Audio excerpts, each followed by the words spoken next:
This content is AI generated for informational purposes only and should not be directly used for clinical decision-making. Hello, and welcome back to the Neurosurgery Hub podcast. I'm Dr. Aris, Senior Attending Neurosurgeon. And I'm Dr. Ilara, Research Fellow. Today we're looking at a fascinating new study from Acta Neurochirurgica, published in 2026, titled Microscopic Transorbital versus Mini-pterional Approach to MCA Bifurcation Aneurysms, a quantitative cadaveric comparative study with surgical implications. This is a timely topic, Ilara. We've seen the keyhole revolution for decades, but the focus is shifting. While the mini-pterional, or MP, approach has really become the workhorse for middle cerebral artery aneurysms, we're now seeing the eyelid transorbital approach, or TOA, emerging as a potential minimally invasive alternative. Exactly. And what's interesting about this specific study is that it doesn't look at the TOA through an endoscope, which is how many of us first encountered it.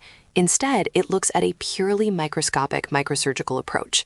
The authors, Gulsuna and colleagues from the University of Oklahoma and Lehigh Valley, performed a quantitative cadaveric analysis to see how these two corridors actually stack up when you're heading for the MCA bifurcation. Right. Now, for our residents listening, let's set the stage. MCA bifurcation aneurysms account for about 20% of all intracranial aneurysms. The surgical priority is always early M1 segment control and safe dissection of the M2 branches and those critical lenticulostriate perforators.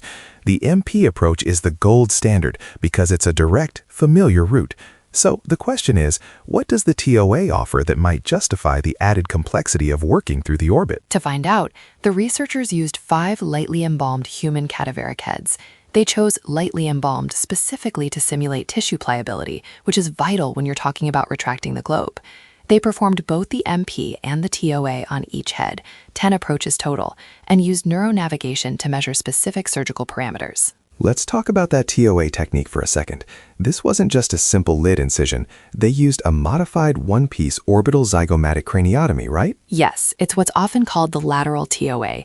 It involves an incision hidden in the upper eyelid crease, followed by partial orbital rim disconnection and drilling of the greater sphenoid wing. It creates a corridor to the anterior and middle cranial fossae that is very anterolateral. And they compared that against the standard mini-pterional. So, Ilara, let's get into the meat of the results. When they looked at the working distance, the depth from the skin to the MCA bifurcation, what did they find? Surprisingly, the working distance was very similar. The MP approach averaged 26.9 millimeters, while the TOA was slightly deeper at 31.0 millimeters. The p-value was 0.24, so there was no statistically significant difference in depth. You aren't necessarily closer with one or the other. That's a common misconception, that keyholes are always shorter. But the real story in this paper is the geometry of the working corridor. Let's look at the angles of attack. That's where the statistical significance showed up. You're right. The most striking difference was the vertical angle of attack. The MP approach offered a significantly wider vertical angle, 86.1 degrees compared to just 45.3 degrees for the TOA. That's a p-value of 0.02. And that makes perfect sense clinically. In a TOA, your corridor is constrained medially by the globe and superiorly and inferiorly by the orbital boundaries.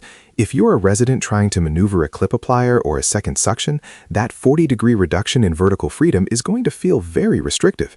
The MP approach remains the winner for maneuverability. However, the TOA had its own advantage in a different metric, the M1 angle. This is the angle at which the surgeon accesses the first segment of the MCA. The TOA demonstrated a more perpendicular M1 angle, 54.3 degrees versus 32.7 degrees for the MP approach.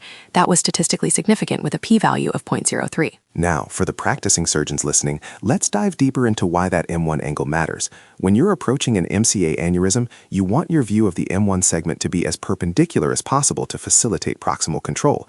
If your angle is too acute, meaning you're looking down the barrel of the vessel, it's much harder to safely place a temporary clip without compromising the perforators or obstructing your own view of the aneurysm neck. Exactly. The authors point out that the TOA provides a more direct anterolateral trajectory. Because the TOA is lower and more anterior, it looks up at the M1 segment in a way that provides excellent anatomical exposure for that proximal control. But there's a trade-off. We talked about the restricted vertical angle. The study also looked at the horizontal angle of attack, and interestingly, those were comparable. MP was about 25 degrees and TOA was about 33.6 degrees. No significant difference there. So to summarize the geometric profile, the MP approach gives you a massive vertical window, which is great for complex dissections where you need to move your instruments around a lot. But the TOA gives you a more favorable perpendicular approach to the M1, which might make proximal control more straightforward in a tight spot. It's a classic neurosurgical trade-off, exposure versus focus.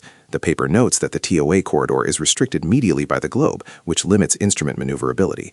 We have to remember that in a live patient, you can't just retract the globe indefinitely without risking venous congestion or optic nerve injury. Right, and the study specifically highlights that while the TOA is cosmetically superior because the scar is hidden in the eyelid crease, it is technically demanding.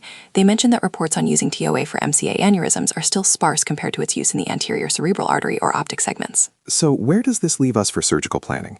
If I have a resident in the clinic asking which approach to choose for a standard MCA bifurcation aneurysm, what's the takeaway from this study? The authors conclude that the mini-pterional approach remains the gold standard because of that broader exposure and maneuverability.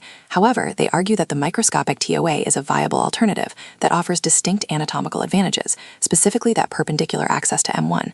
It's about surgical freedom versus anatomical favorability. I think that's an excellent way to put it.